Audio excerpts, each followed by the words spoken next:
give us a little insight on the State of the Team address? Nobody fell asleep or walked out, so it must have been all right. But most of it's introductions to personnel, and also introductions to philosophy and kind of what we're about. It's more for the young players, especially at the beginning, and I think it's also just some good reminders to the veteran guys of why we do what we do and how we should go about doing it. No, you don't have notes for the fans, but if you were going to be giving a speech to Cardinal Nation right now, what would you kind of say to inspire and get them ready on this first official full team day? There's a lot of things that can be said. I think we just have more questions than anything else right now. We've got a lot of potential, and that's really what that conversation came down to. Is we do have potential. We have a lot of expectation on us, which really doesn't matter, because that's not something we put on ourselves. The expectations we put on ourselves are going to be higher than anything anybody puts on us.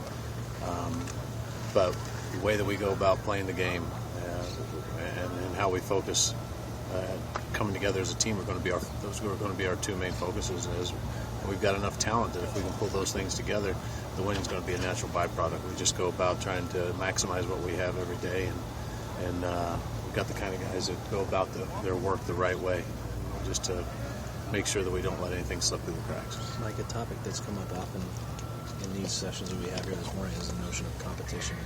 We talked about that yesterday. Is that a theme that carries into what you talked about in the clubhouse as well? Is that some kind of tone you'd like to set specifically this year? Yeah, every year. It's. I think we compete every day. I know as a player, I had some great advice when I was a young player that you should be competing against yourself first of all, and live up to a level of expectations that you should have for yourself. And after that, realize that you're fighting for your position every single day. You need to make sure that you don't back off on that, or somebody's going to take this thing away from you. It'll happen fast.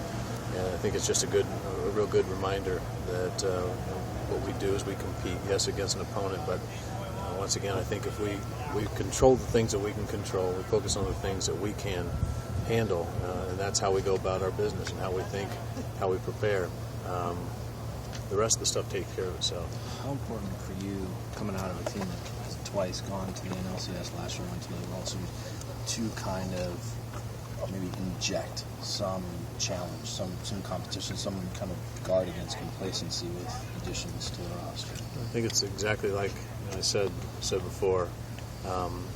Our expectation level isn't anything beyond what we have the responsibility and the requirement to make the most of what we got. And it's constantly pushing ourselves. What was the very best that we can be, and also at the same time figuring out, okay, that's not the pinnacle. There's better beyond that. And I think we've had some, and I used as an example, we've had some great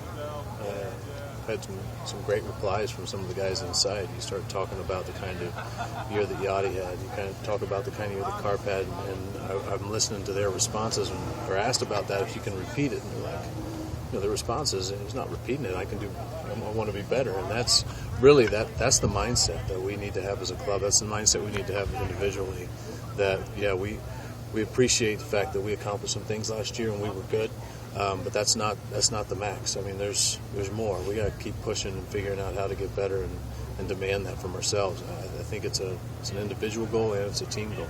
What do you hope to get out of Jim Edmonds this week?